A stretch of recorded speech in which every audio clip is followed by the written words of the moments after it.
First one is the trade-off between management and statutory reporting.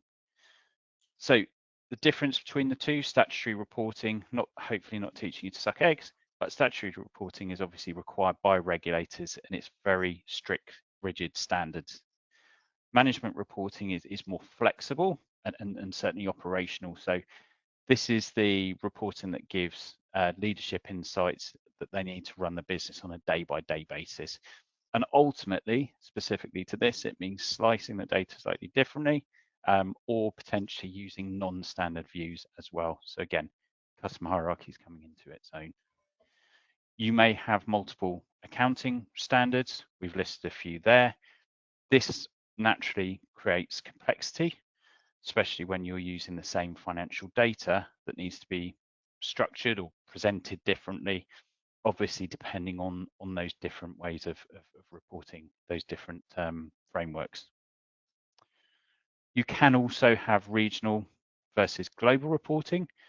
So this creates another layer.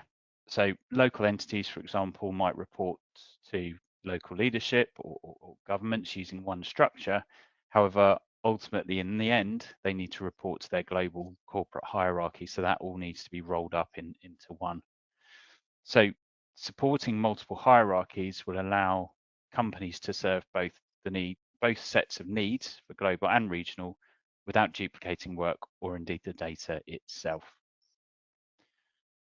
Scenario planning and indeed forecasting. So scenario planning is quite critical when it comes to forward-looking decision making for people who are looking to forecast what's going to happen in the future.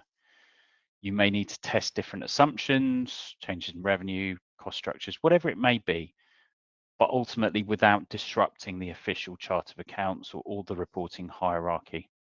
So the beauty of custom hierarchies is that they bring the real value for allowing a flexible modeling and also your what if analysis as well.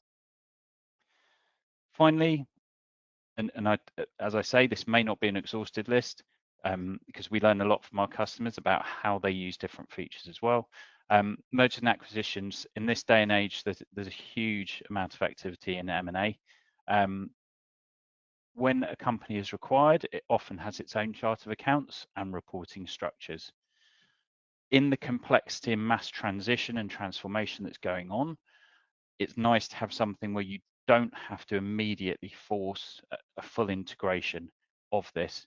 It may be more practical simply to map their existing structure to the corporate standard.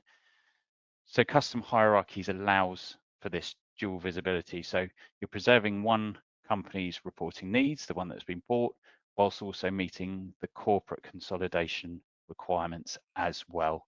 So you've got those sat dually as well, instead of mucking around or getting involved in a big project, pulling them all together.